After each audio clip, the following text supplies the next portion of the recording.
The first warning came not with explosions, but with an eerie silence that settled over the planet like a heavy shroud. Commander Elena Reyes watched the holographic displays in the underground command center, her dark eyes tracking the impossible geometry of the alien ships materializing in Earth's orbit. They called themselves the Centauri Dominion, a name that spoke of millennia of unchallenged conquest. Their ships were unlike anything humanity had ever encountered, massive crystalline structures that seemed to shift and breathe, defying every known law of physics. Each vessel was larger than entire metropolitan areas, their surfaces rippling with an iridescent membrane that absorbed and redirected energy in ways that made traditional weapons look like primitive toys. In the first moments of the invasion, entire communication networks went dark. Satellites winked out of existence, their advanced encryption systems simply erased by a technology so advanced it appeared almost magical. Major communications hubs in New York, Tokyo, and London fell silent, their infrastructure dismantled with surgical precision. Elena's fingers danced across the holographic interface, pulling up whatever fragmented data remained. The tactical readouts told a story of impossible speed and coordination. Within minutes, the Centauri had neutralized global defense systems, creating a perfect checkmate that left humanity virtually defenseless. Status report. She called out to her team, her voice steady despite the chaos unfolding around them. Lieutenant Marcus Chen responded, his hands flying over a series of emergency communication panels. Satellite networks are down. GPS systems compromised. Military communication channels are being systematically blocked. He paused, a tremor in his voice betraying his fear. It's like they know exactly where to strike. The underground command center was a marvel of human engineering, buried 300 meters beneath the Rocky Mountains. Designed to withstand nuclear attacks, it now served as humanity's last bastion of hope. Banks of computers hummed with desperate energy, technicians and military personnel working in a coordinated panic to understand the invasion. Outside, in cities across the globe, the first harvester ships began their systematic capture of population centers. These weren't typical invasion vessels designed for destruction. The Centauri were collectors. They harvested entire populations, extracting biological and technological resources with cold, calculated efficiency. In Chicago, massive crystalline tendrils extended from the primary ship, creating a network of energy fields that seemed to freeze entire city blocks. People caught in these fields simply stopped, suspended between motion and stillness, their very existence transformed into data points for the Centauri's vast collective intelligence. Elena pulled up satellite imagery from the few remaining operational sources. The images were fragmentary, but terrifyingly clear. Entire cities were being transformed, their infrastructure absorbed into the alien ship's living technology. It wasn't destruction, it was consumption. They're not just attacking, Marcus observed, his voice low. They're studying us, cataloging us. The command center had prepared for countless invasion scenarios, but nothing matched the reality of the Centauri assault. Traditional military doctrine suggested resistance, counterattacks, defensive strategies, but everything they knew about warfare seemed laughably primitive against this advanced civilization. Dr. Sanjana Kapoor, the center's lead xenobiologist, approached the main display. Her analysis of the initial data streams revealed something both terrifying and intriguing. The Centauri don't see us as individuals, she explained. We're a collective resource, like a complex biological algorithm they're trying to solve. Elena understood the implication. To the Centauri, humanity was nothing more than a problem to be processed, a system to be understood, and ultimately integrated or discarded. But something burned in the commander's eyes, a spark of defiance that the Centauri could not possibly understand. Humanity had survived ice ages, world wars, technological revolutions, and countless challenges that should have destroyed them. This invasion was just another obstacle. They think they've won, Elena said quietly, more to herself than to anyone else in the command center. They have no idea what's coming. As the first wave of harvester ships began their systematic capture of population centers, humanity's true nature was about to reveal itself. The Centauri Dominion had conquered hundreds of worlds, but they had never encountered a species quite like humans, a civilization that transformed challenges into opportunities, that saw limitation as an invitation to innovate. The silent invasion had begun, but the real story was just starting to unfold. The makeshift research facility beneath an abandoned automotive plant in Detroit hummed with an energy of desperate innovation. Dr. James Chen stood before a wall of mismatched monitors, each displaying fragments of captured alien technology. Around him, a team of the world's most brilliant minds worked with an intensity born of absolute necessity. "We're not trying to match their technology," Dr. Chen explained to the assembled team of scientists, engineers, and military strategists. "We're trying to understand it, to find its fundamental weakness." The team was a mosaic of human potential. Dr. Aisha Okik, a quantum computing expert from Nigeria, worked alongside Miguel Rodriguez, a former cybersecurity specialist from Mexico City. They had been brought together by a global emergency protocol that transcended national boundaries, unified by a single purpose: survival. On one of the monitors, a complex holographic representation of the alien communication network pulsed with an almost organic rhythm. It was beautiful and terrifying, a technological marvel that seemed to defy everything humans understood about information transfer. "Look here," Dr. Okik said, pointing to a specific pattern in the data stream. Her fingers manipulated the holographic display, revealing intricate connections that seemed to breathe and shift. "Their communication isn't linear. It's more like a living neural network, constantly adapting and reconfiguring." Miguel Rodriguez studied the display, his background in cybersecurity giving him a unique perspective. "It's adaptive," he muttered, "but that also means it has to have a core logic. Every adaptive system has vulnerabilities." Dr. Chen approached a workstation where a team was dismantling a small piece of alien technology recovered from the initial invasion. The device was no larger than a smartphone, but it radiated an energy that made the air around it seem to vibrate with potential. "Traditional hacking won't work," he explained to the team. "We can't approach this like a computer system. It's more like a living organism." Nearby, a group of engineers worked on converting various industrial and medical equipment into potential defensive tools. A 3D printer normally used for medical prosthetics now fabricated complex electronic components. Laser cutting machines designed for automotive parts were being repurposed to create precision electronic warfare devices. Dr. Elena Martinez, a specialist in biomechanical engineering, had discovered something remarkable. The alien technology seemed to communicate through a form of quantum entanglement that was both a strength and a potential weakness. "If we can create a disruption at the quantum level," she explained, "we might be able to introduce chaos into their communication network." It was more than just a technological challenge. It was a test of human creativity, of the ability to look at a problem from unexpected angles. A young programmer named Jack Williams had been working on a revolutionary approach, using principles from distributed computing and neural network theory. He was developing an interface that could potentially infiltrate the alien communication systems. "It's not about breaking their code," Jack explained, his fingers flying across multiple keyboards. "It's about speaking a language they don't expect. We're creating a communication system that's deliberately unpredictable." The team worked in shifts, driven by a combination of scientific curiosity and absolute desperation. They were developing not just a defense, but a completely new approach to technological warfare. Dr. Chen watched the team with a mixture of pride and determination. Humanity had always been defined by its ability to adapt, to turn limitations into opportunities. The Centauri Dominion had conquered countless worlds through technological superiority, but they had never encountered a species that could reimagine technology itself. "We're not just defending," Dr. Chen said quietly to himself. "We're rewriting the rules of engagement." Outside the facility, the world continued to change. Cities were being transformed, populations displaced.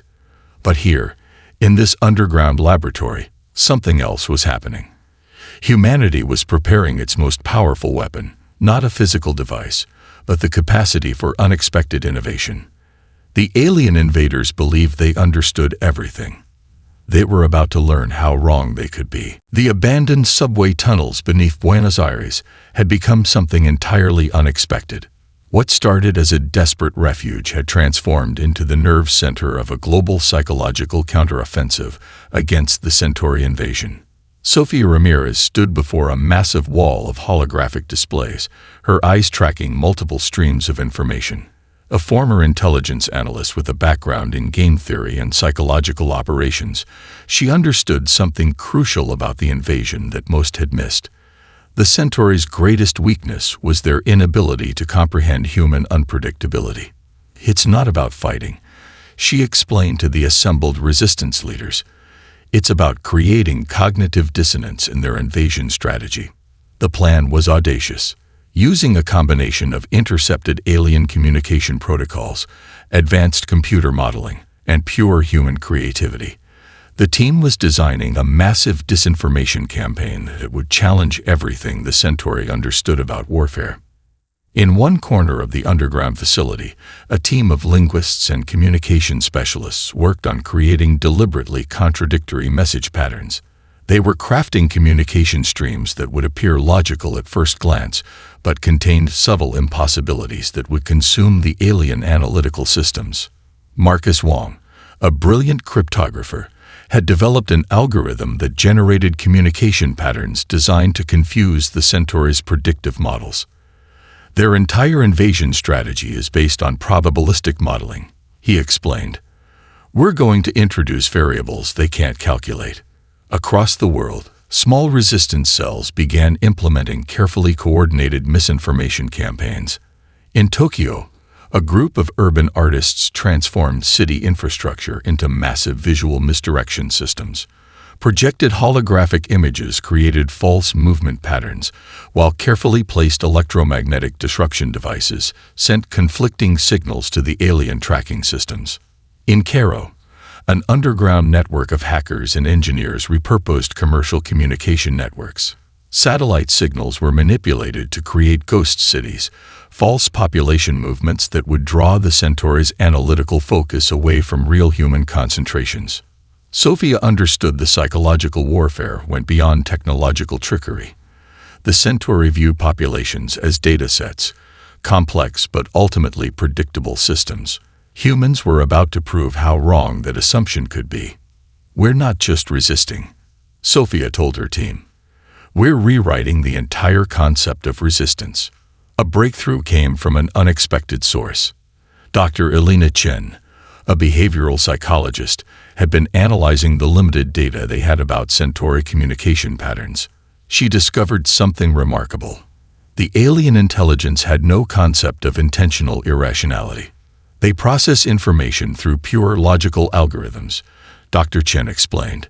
Deliberate illogical actions are completely outside their computational framework. The resistance began to implement psychological operations that defied all traditional military logic. Supply lines were deliberately made inefficient, communication channels were created, and then immediately abandoned. Entire military units would move with seemingly random patterns that made no tactical sense. To the Centauri, it would appear as a complete breakdown of human organizational capabilities. In reality, it was a carefully orchestrated campaign of psychological warfare. In the underground command center, Sofia watched as the first results came in. Alien tracking systems began to show signs of computational stress. The carefully designed misinformation was creating cascading analytical errors in the Centauri's invasion strategy. "We're introducing chaos," Marcus said, watching the holographic displays. "And they have no framework to process it." The global resistance was transforming warfare itself. This wasn't about matching the Centauri's technological superiority. It was about introducing a fundamental uncertainty that their logical systems could not comprehend. Outside, the world continued to change. Cities were being transformed, populations displaced. But in these underground networks, something else was happening. Humanity was fighting back in the most unexpected way possible, by being completely, magnificently unpredictable. The Centauri had conquered countless worlds through mathematical precision. They were about to learn that some equations can't be solved, some systems can't be predicted. Humanity was writing a new kind of resistance, one that couldn't be calculated. The research facility deep beneath the Andes Mountains was unlike any scientific installation in human history. Carved into the living rock of the mountain, it represented the culmination of humanity's most desperate and brilliant scientific collaboration. Dr. James Chen stood before a holographic display that seemed to breathe with potential. Surrounding him was a team that represented the pinnacle of human scientific achievement. Experts who had been brought together by a global emergency protocol that transcended every previous limitation. "We're not trying to match their technology," Dr. Chen announced to the assembled team. "We're going to fundamentally redefine the concept of technological interaction." The breakthrough had begun with an unexpected observation. Dr. Kamila Nowak, a quantum physics expert from Poland, had discovered a microscopic inconsistency in the alien communication network. It was barely perceptible, a quantum-level flutter that most would have dismissed as background noise. But to this team, it was everything. Dr. Aisha Rodriguez, a specialist in advanced computational theory, was developing what they called the quantum entanglement disruption device. It was more than just a piece of technology. It was a complete reimagining of how information could be processed and manipulated. "Think of it like a virus," she explained, her fingers dancing across multiple holographic interfaces, "but not a biological virus. A conceptual virus that attacks the very foundation of their communication systems." The device they were creating was designed to exploit a fundamental weakness in the Centauri's technological approach. Their entire communication infrastructure was based on a hierarchical, centralized system of information processing. Humans were developing something entirely different, a distributed, adaptive network that could think and respond in ways the aliens could not predict. In one section of the facility, engineers worked on converting advanced medical imaging equipment into precision quantum manipulation tools. A particle accelerator normally used for medical research was being repurposed to generate quantum-level disruption signals. Dr. Marcus Chen, no relation to Dr. James Chen, had been working on the device's core algorithm. "It's not about destroying their technology," he explained to a junior researcher. "It's about introducing a level of uncertainty that their systems cannot process." The team had discovered something remarkable about the Centauri's technological approach. For all their advanced capabilities, their system was fundamentally rigid. It could adapt, but only within predefined parameters. Humans were about to show them the true meaning of adaptation.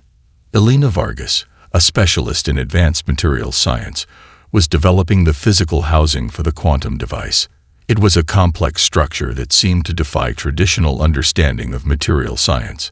Nano-engineered components created a matrix that could both absorb and redirect quantum-level energy signatures. "We're creating a device that doesn't just interact with their technology," Elena explained. "We're creating a technology that can fundamentally rewrite the rules of interaction." The breakthrough came during a late-night session. Dr. Nowak noticed a pattern in the quantum fluctuations that no one had seen before. It was a microscopic vulnerability, a point where the alien communication network was simultaneously its strongest and most vulnerable. "It's like finding the exact point where a complex machine can be disrupted with the smallest possible intervention," she told the team. Dr. James Chen understood the implications immediately. This wasn't just about creating a weapon. It was about developing a completely new approach to technological interaction. Outside the facility, the world continued to change. Cities remained under alien occupation, populations displaced. But here, in this underground laboratory, humanity was preparing its most powerful weapon, a device that could introduce fundamental uncertainty into the most advanced technological system ever encountered. The quantum entanglement disruption device was more than a piece of technology. It was a statement, a declaration that humanity's greatest strength was its ability to look at a problem from an entirely unexpected angle. "We're not just fighting," Dr. Chen said quietly. watching the device take shape. We're rewriting the entire concept of technological conflict. The Centauri believed they understood everything. They were about to learn how wrong they could be. The operations room was a symphony of controlled chaos. Commander Elena Reyes stood at the center of a holographic battle map, her fingers tracing potential attack vectors that defied every conventional military strategy. The mission they were about to attempt was beyond risky. It was practically impossible. "We have one chance," she told the assembled team of specialists. "And that chance relies on being completely unpredictable." The primary Centauri command ship hung in orbit, a massive crystalline structure that seemed to pulse with its own living intelligence. Traditional weapons would be useless. Conventional military tactics would be instantly countered. They needed something entirely different. Major Marcus Chen, head of the mission's technical support team, brought up the final diagnostics for the quantum entanglement disruption device. It wasn't a weapon in any traditional sense. It was a conceptual attack designed to unravel the very fabric of the alien communication network. "The device is more than just a piece of technology," he explained. "It's a mathematical argument against their entire system of understanding." The team had spent months preparing. Every member understood the stakes. This wasn't just a military mission. It was humanity's first true offensive against the alien invasion. Their approach was audacious. A small team would use a modified commercial spacecraft, deliberately designed to look like nothing more than a piece of space debris. It had been carefully constructed using parts from satellites, old space station components, and cutting-edge stealth technology developed in underground laboratories around the world. Dr. Aisha O'Keefe, the mission's lead scientist, had spent weeks developing a method to mask their approach. "We're not trying to be invisible," she explained. "We're trying to be so ordinary that they don't even notice us." The spacecraft looked like a patchwork of forgotten technology. Its exterior was deliberately damaged, its flight path seemingly random. To the Centauri's advanced tracking systems, it would appear as nothing more than space junk, a piece of cosmic debris not worth a second glance. Inside, the team was a carefully selected group of specialists. There was Diego Ramirez, a former deep-sea exploration pilot who understood how to navigate through impossible environments. Dr. Elena Martinez, a quantum computing expert who could interpret the most complex data streams. And Jack Williams, a communication specialist who had developed entirely new approaches to technological interaction. Their target was the primary communication node of the Centauri command ship, a point so deeply integrated into the ship's systems that attacking it seemed impossible. "We're not going to destroy it," Commander Reyes explained during the final briefing. "We're going to convince it to destroy itself." The launch was silent. No massive rocket engines, no dramatic countdown. The spacecraft simply drifted away from its launch point, looking for all the world like a piece of forgotten technology. Hours passed. The Centauri tracking systems showed no unusual activity. The spacecraft moved with a randomness that seemed almost natural, a drift that could have been caused by solar winds, by the complex gravitational interactions of nearby celestial bodies. Then, at the precise moment calculated by their quantum algorithms, everything changed. The quantum entanglement disruption device activated. It wasn't an explosion. It wasn't a traditional attack. It was a mathematical introduction of pure uncertainty, a series of quantum-level interactions that began to unravel the alien ship's communication networks from the inside. On the bridge of the command ship, alien intelligence systems began to experience something they had never encountered before: a complete breakdown of predictive modeling. Computational pathways that had been solid for millennia suddenly became fluid, uncertain. "We're in," Jack Williams reported, his voice calm. "The system is beginning to process our introduction." What followed was not a traditional battle. It was a conceptual conflict played out at the quantum level. The Centauri command ship began to experience cascading system failures, not from external damage, but from an internal collapse of its own logical framework. Commander Reyes watched the holographic display as the massive ship began to fragment, not from weapons fire, not from physical destruction, but from a complete internal logical breakdown. Humanity had just launched its first true offensive, and it was nothing like anyone could have predicted. The news spread like wildfire across occupied territories. Whispers at first, then full communications. Humanity had struck back against the Centauri Dominion in a way no species had ever managed before. On the methane-rich world of Krelax, the indigenous population had lived under Centauri occupation for 7 generations. Their bioluminescent communication networks had been systematically suppressed, their culture reduced to nothing more than a resource extraction mechanism. But now, something changed. Zarak, a historian among her people, received the first fragmented transmission. It wasn't a traditional message.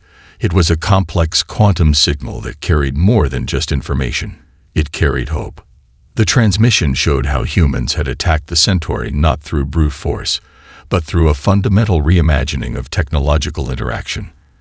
For the first time, the occupied species of the galaxy saw a possibility they had never considered. Resistance was not just about fighting, but about thinking differently. Across multiple star systems, communication networks began to activate. The Mulhari, a silicon-based species from the Andromeda Arm, had been completely subjugated for centuries. Their resistance had been crushed so thoroughly that most believed they were nothing more than a computational resource for the Centauri. But human transmissions carried something unexpected, a methodology of resistance that transcended traditional warfare. Dr. Elena Reyes understood the broader strategy. This wasn't just about military engagement. It was about inspiring a galactic-wide reconsideration of what resistance could mean. In the underground communication centers spread across liberated and occupied territories, teams began to analyze the human approach. It wasn't about matching Centauri technology. It was about introducing unpredictability, about creating systems of resistance that could not be calculated or controlled. The Arcali, a species of energy-based beings from the outer spiral arm, began to develop communication networks inspired by human quantum disruption techniques. They started creating information pathways that were deliberately chaotic, that defied the linear processing of the Centauri systems. On Earth, the resistance leadership understood they were doing more than fighting a war. They were providing a blueprint for galactic liberation. Sofia Ramirez, the psychological warfare specialist, had been working on a comprehensive communication strategy. We're not just sharing technology, she explained to the allied species communication teams. We're sharing a way of thinking. The human transmissions carried more than technical information. They contained entire philosophical approaches to resistance, to survival, to maintaining cultural identity under occupation. The Centauri had believed their control was absolute. They had conquered worlds by understanding them completely, by reducing complex civilizations to predictable datasets. Humanity was about to show them the fatal flaw in that approach. Communication networks began to change. Resistance cells on multiple planets started developing communication methods that were fundamentally unpredictable. They used quantum entanglement, created deliberate information paradoxes, developed communication systems that could not be tracked or understood by linear computational methods. Dr. James Chen worked with a team of interspecies communication experts. They were developing what they called conceptual virus communication protocols, methods of sharing information that could spread faster than the Centauri could process or control. The uprising was not a traditional rebellion. It was an intellectual revolution that spread faster than any physical weapon could travel. Zarak of the Krelax began to understand something profound. Resistance was not about matching the oppressor's strength. It was about creating entirely new ways of existing, of communicating, of understanding the universe. Across the galaxy, occupied species began to see themselves differently. They were not just victims. They were potential architects of a new form of galactic interaction. The Centauri Dominion had believed they understood everything. They were about to learn how wrong they could be. A galaxy was waking up, and humanity had provided the alarm clock. The Orion Nebula became the stage for the most significant battle in galactic history. Thousands of ships from liberated species surrounded the massive Centauri command structure, a network of interconnected vessels that had once seemed invincible. Commander Elena Reyes stood on the bridge of the Prometheus, a vessel that was itself a testament to galactic cooperation. It had been constructed from technologies contributed by 7 different species, each bringing their unique technological approach to its design. "This isn't just a human battle anymore," she told her diverse crew. "This is a fight for every species that has ever been silenced." The Allied fleet was unlike any military formation in galactic history. The silicon-based ships of the Mulhari flew alongside the energy field vessels of the Arcali. Biomechanical craft from the Krelax moved in perfect synchronization with the quantum adaptive ships developed by human engineers. Dr. James Chen monitored the quantum communication networks from a specialized command station. The battle would be won not through conventional warfare, but through a complex dance of information, adaptation, and unexpected strategy. The Centauri command structure was a marvel of technological engineering. For millennia, it had been considered impenetrable, a network so complex that no single attack could compromise its systems. Humanity and its allies were about to prove otherwise. Sofia Ramirez, leading the Psychological Warfare Division, had spent months developing a multi-layered attack strategy. "We're not going to defeat them," she had explained during the final briefing. "We're going to make them defeat themselves." The first wave of the attack was almost invisible. Quantum disruption signals began to propagate through the Centauri communication networks. These weren't traditional weapons, but sophisticated information patterns designed to introduce fundamental uncertainties into the alien systems. Major Marcus Chen worked on the quantum entanglement disruption protocols. "We're creating computational paradoxes," he explained to his team. "Each signal is a question that their systems cannot answer." The Centauri initially responded with their typical precision. Defensive systems activated, computational resources reallocated. But something was different this time. The Allied fleet moved with a complexity that defied traditional military logic. Ships from different species began to implement attack patterns that seemed random, impossible to predict. The Arcali vessels created energy field disruptions that seemed to bend the very fabric of space-time. Mulhari ships transmitted computational viruses that spread through the Centauri systems like living information. On the Prometheus, Elena Reyes watched the battle unfold. This was more than a military engagement.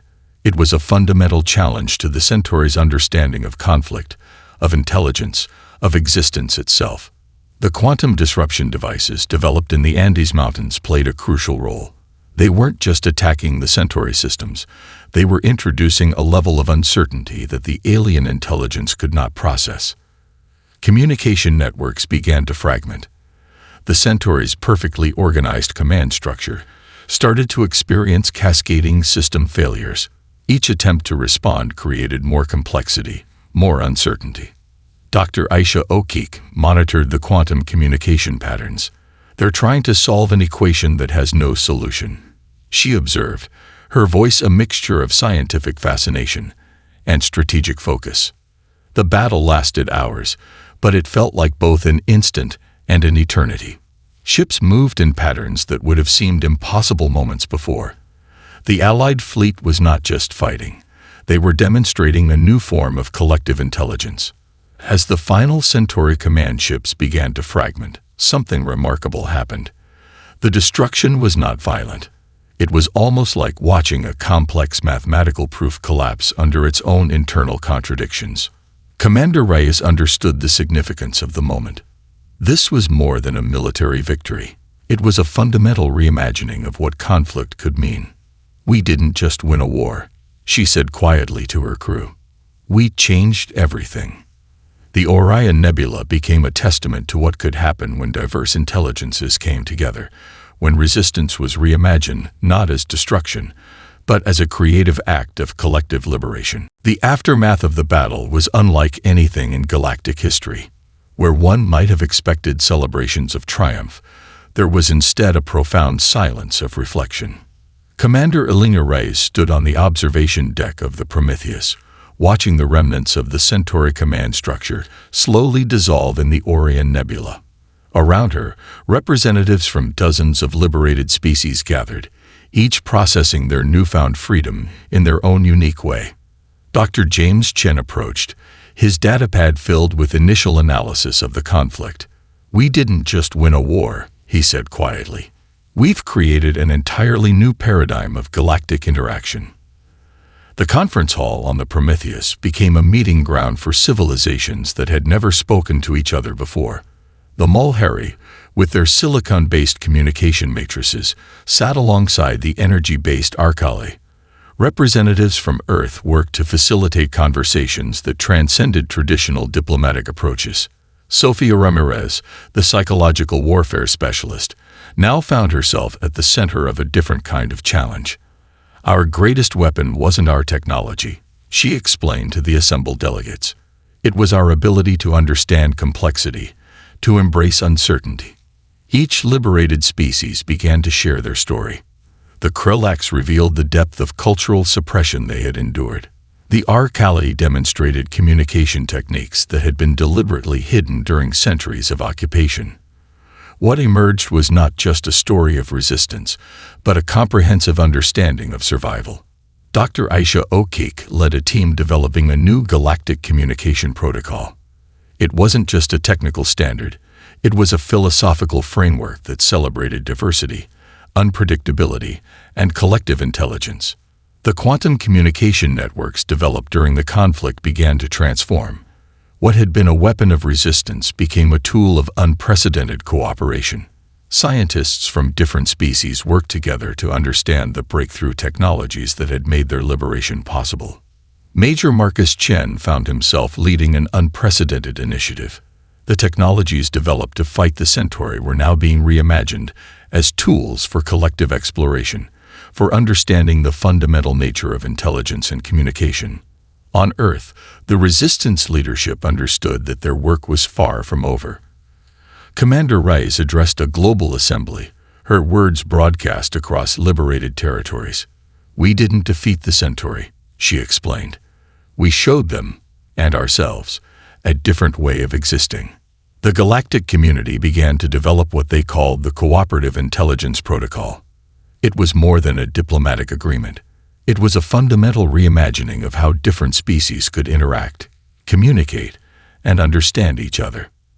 Zorak, the Krillaks historian who had first received the human transmission of hope, now worked on a comprehensive historical record. This wasn't a war of destruction, she wrote in her preliminary notes. This was a revolution of understanding. Research facilities began to spring up across liberated territories. The quantum disruption technologies that had been weapons now became tools of scientific exploration. Universities were established that brought together species with completely different biological and cognitive approaches. Dr. Elena Martinez led a team developing what they called adaptive communication matrices. These were living technologies that could adjust and respond to different forms of intelligence, breaking down the barriers between species that had existed for millennia. The Prometheus became a symbol of this new approach. Its bridge was a testament to collaborative design. Technologies from 7 different species working in perfect harmony, each bringing its unique perspective to a collective goal. As the initial shock of liberation began to settle, something remarkable emerged.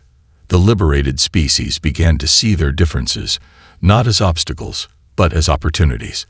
The diversity that the Centauri had sought to suppress became the greatest strength of the new galactic community. Commander Reyes understood the true significance of their victory. "We didn't just win our freedom," she told her closest advisors.